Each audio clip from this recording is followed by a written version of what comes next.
Right people, Beat Saber King Review. So, Beat Saber is a virtual reality game. You put on your headset, PSVR, Oculus Rift, any of the other ones. You grab your motion controllers, and basically all you do is chop blocks according to the arrows on the blocks to the beat of a song. And there's obstacles in the way like bombs, liquid walls,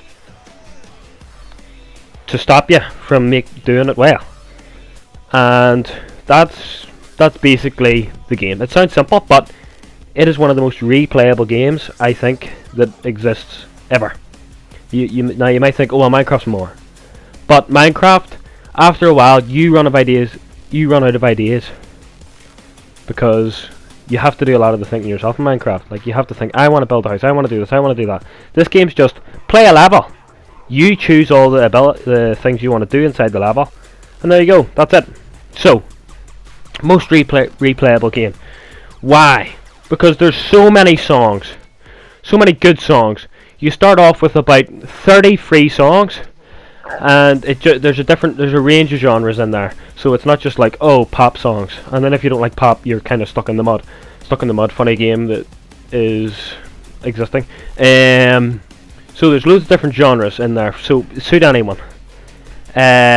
Plus, you've got all these DLC songs. Some of them are by the people who made the game. Some of them are from really popular new people now, like Billie Eilish, Green Day, a few others. There's a few other ones that I really like, but I just forget the names because I'm just thinking, I need to play this now. So there's so many new songs. They're constantly being updated. They're constantly adding new songs. They're adding new songs to the free bank of songs as well. So if you're not really willing to pay the money for DLC, which I think is still worth it, because I'm guessing they had to pay top dollar to get the licensing to use these songs.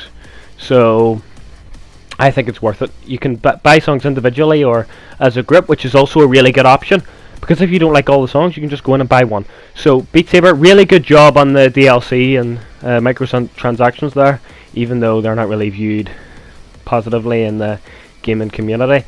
But sometimes games like this just deserve that little bit of extra cash, because this game is definitely worth more than the default price of £25 in the PlayStation Store. But that's what you have to pay. So what else is different? Difficulties. As you can see, probably somewhere in the clip, there's been multiple difficulties. Easy, normal, expert, easy, normal, hard, expert, and then expert plus. Some levels, the expert would be easier. No, the expert plus would be easier than the expert in another level. But that's just because of the speed of the song and the amount of blocks and obstacles, and just the way the blocks are laid out in the song.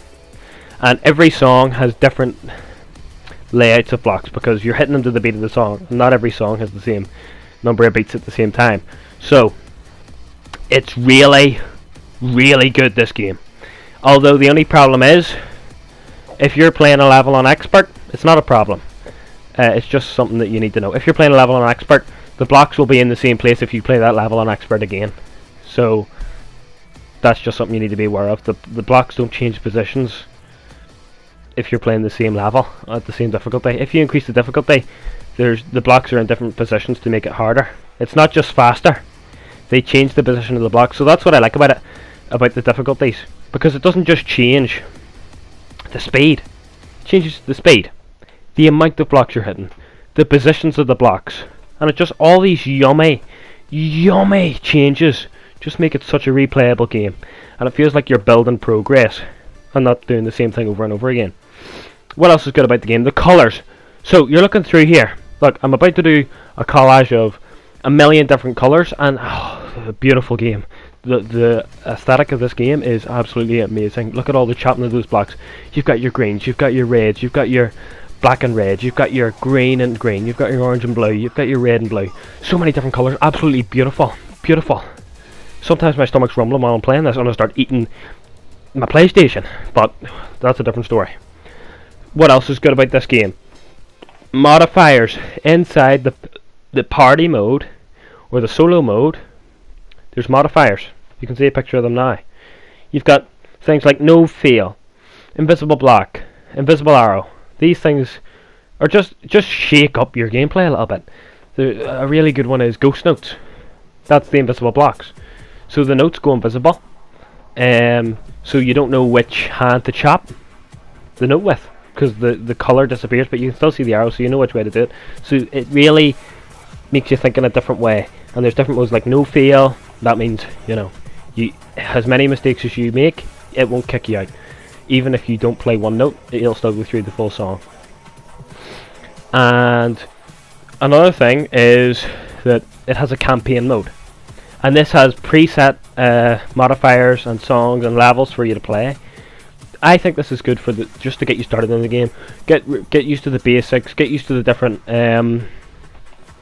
modifiers and just the game in general, and then you can move in and start doing your own thing, because it's, you know, it's a bit overwhelming.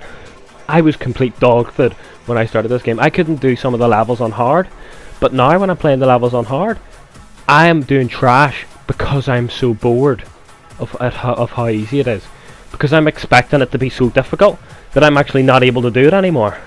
It'll take me like 2 levels to get used to doing hard levels again because it's so slow.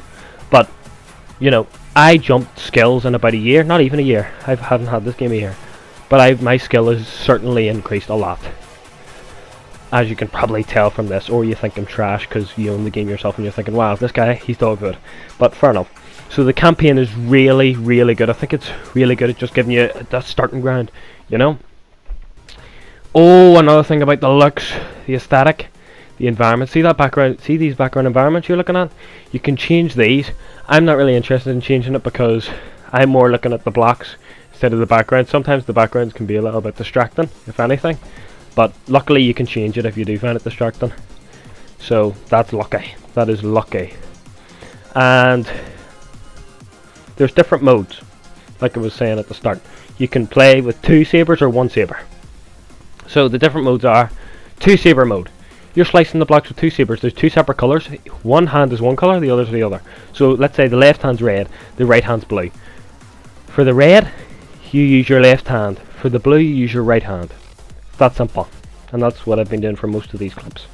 There's a one-handed mode where you just use your left or right hand, depending on which one you have the game set to, because you can change the you can change the setting. If you're right-handed, then some of the difficulty combos will be based on the colour of your left-hand ability or right hand, depending on if you have left-handed mode enabled or not. And the one-handed mode, it's a lot harder for the one hand. The other hand's doing nothing, but the hand that's being used, to work out. Trust me. There's also a 90 degrees mode, which there's not just blocks coming from in front of you. There's blocks coming from the left, from the right. As you can see, they're all coming together, and it's good. It looks nice. It's a little bit too easy though, but on the harder levels, trust me, it's a lot harder. The final mode is chop any way mode. I don't know the name. Basically, you're able to chop the blocks in any direction you want. So left, right, up, down.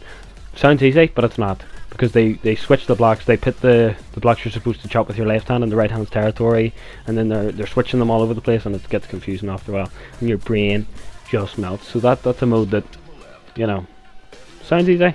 You're clicking on it thinking easy S rank, but no, it's not an easy S rank. And that's all the game modes.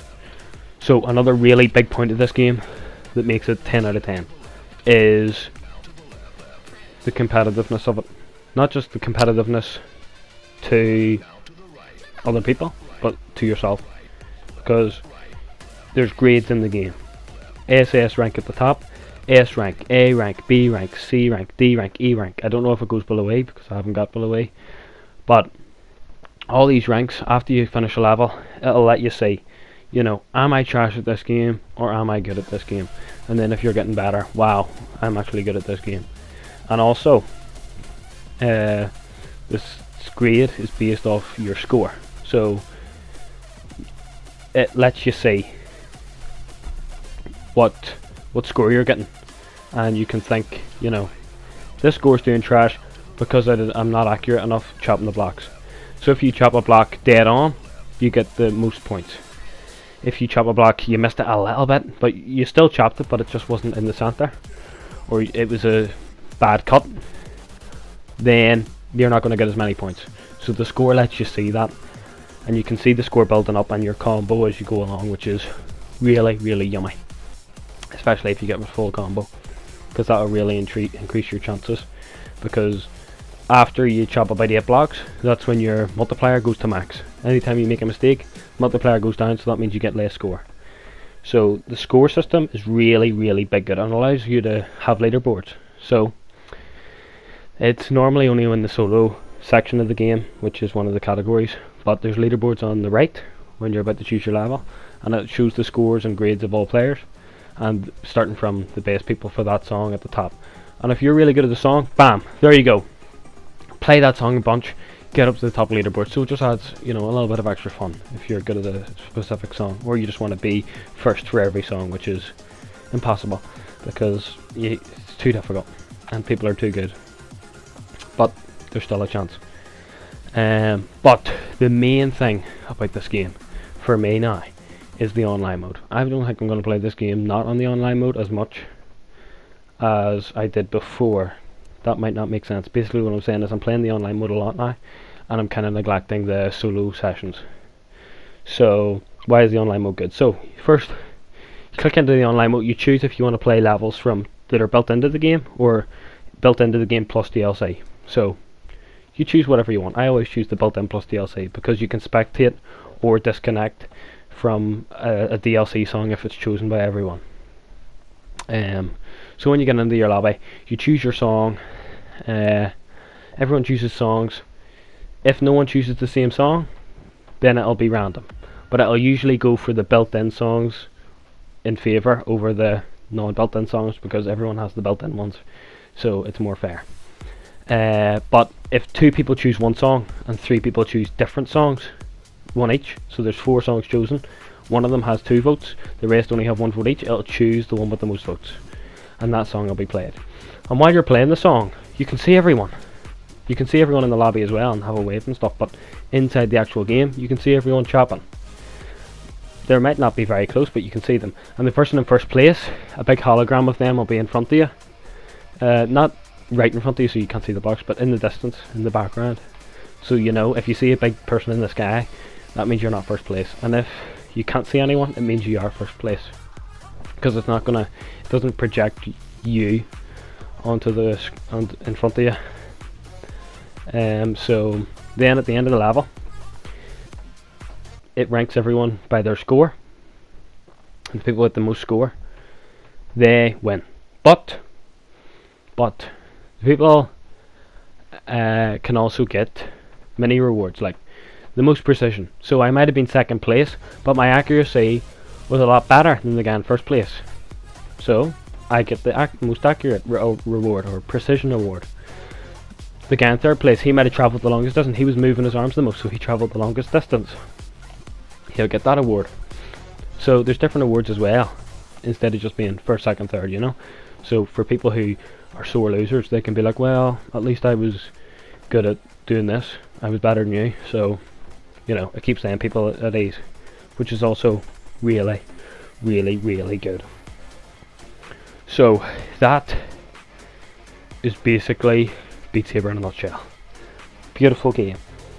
The other things that are just like small things that he mentioned, it's regularly updated.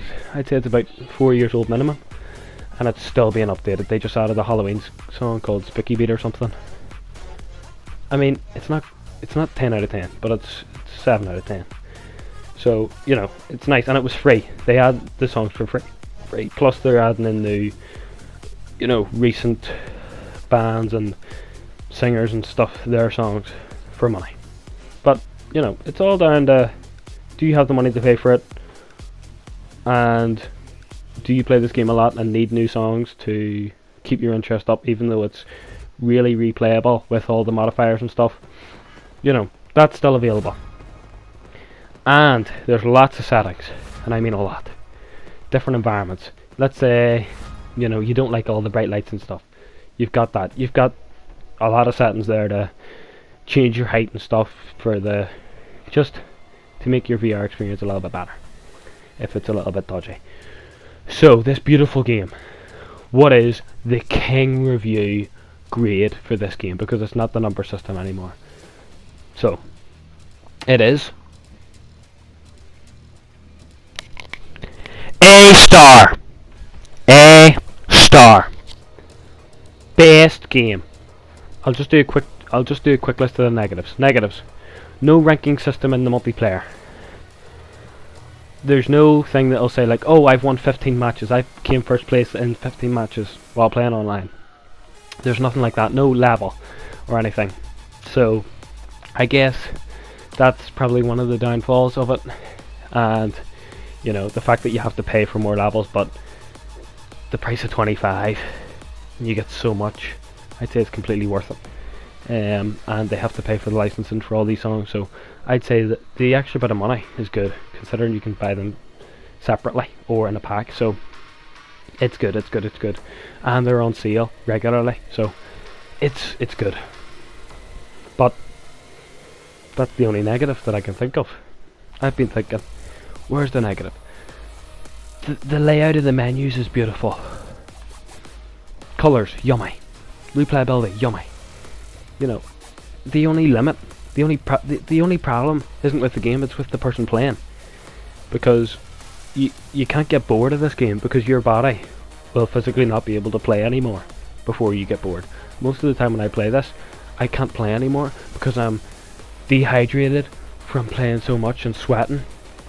And I'm so warm and my arms are sore because I've been playing so much and I'm tired and I'm falling asleep. And I need to drink 15 gallons of water to make up for the water that I've lost through sweat and breathing.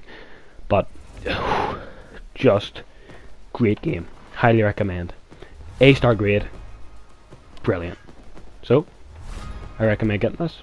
And if you also want to get it, that's fair enough. And if you don't, that's also fair enough. But at least now we all know this game's good. So cheerio.